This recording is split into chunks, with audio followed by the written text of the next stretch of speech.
Setelah prolog, Injil Yohanes bicara tentang tampilnya seorang yang bernama Yohanes.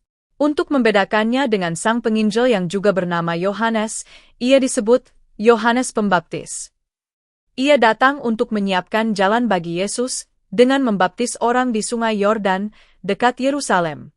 Ia menuangkan air ke atas diri setiap orang sebagai tanda bahwa ia membersihkan mereka dari segala bentuk korupsi, kekerasan, kemalasan, kebejatan, dan semua yang jahat yang ada dalam diri mereka.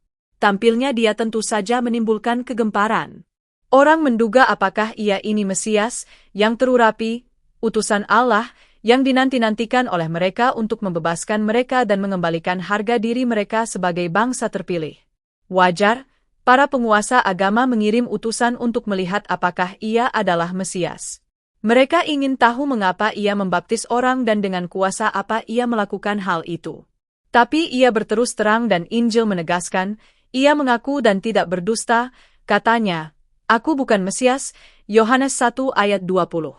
Ia menegaskan jati dirinya, "Akulah suara orang yang berseru-seru di padang gurun, luruskanlah jalan Tuhan."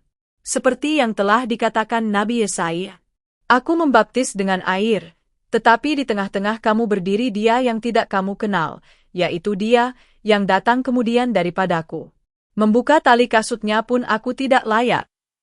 Perutusan atau tugas Nabi adalah untuk menyadarkan umat akan kedatangan Mesias, untuk menyiapkan hati mereka agar menerimanya, untuk mengajak mereka setia kepada Tuhan, untuk menggugah mereka berbalik arah dan jalan kembali kepada Tuhan, untuk mendorong mereka agar berbela rasa dengan yang lemah dan miskin.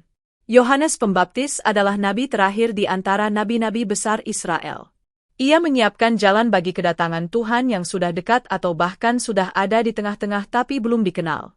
Ia bertugas berseru kepada orang sambil jarinya menunjuk kepada Yesus dan berkata, "Lihat, Mesias itu ya, dia itu loh." Tetapi mengapa Yesus, Sang Sabda yang menjadi daging, membutuhkan Yohanes untuk menyiapkan jalan baginya? Yohanes Pembaptis adalah pribadi yang hebat. Ia menarik orang karena ia menjalani hidup yang keras di padang gurun. Ia berpakaian khusus. Ia berseru-seru dan menantang umat. Yesus tidak tampil hebat. Ia berpakaian sederhana, seperti orang kebanyakan. Ia tidak hidup di padang gurun. Ia tinggal di desa yang kecil, yang tersembunyi, dengan orang-orang sederhana. Ia pergi ke sinagoga untuk ikut ibadat dan perayaan-perayaan. Ia hadir dalam pesta nikah, bisa jadi ambil bagian dalam tarian rakyat. Ia minum anggur dan makan wajar. Mungkin ia mampir di kedai kopi atau lapo sekedar menonton orang-orang yang lagi asyik bermain catur. Yesus yang tampaknya begitu biasa, sederhana, dan rendah hati, membutuhkan seorang Yohanes Pembaptis yang hebat untuk menyiapkan jalannya, untuk menumbuhkan harapan dalam hati orang, untuk menunjuk jalan kepadanya. Rupanya tak hanya Yohanes. Kedatangannya pun telah disiapkan oleh ibunya. Untuk menjadi daging, ia membutuhkan rahim seorang perempuan, Maria yang bertunangan dengan Yusuf, yang menjadi bundanya.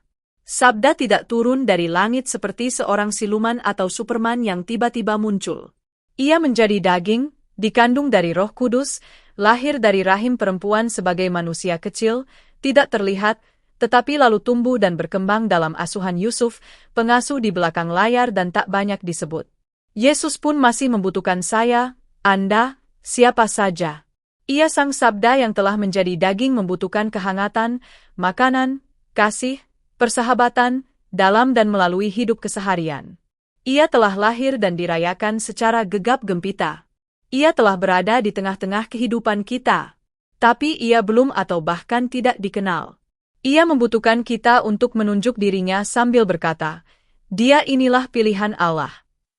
Yesus yang masih kecil, sederhana, yang belum kelihatan, membutuhkan kita untuk membuat dia dikenal, dan bukan menggunakan dia agar diri kita yang terkenal.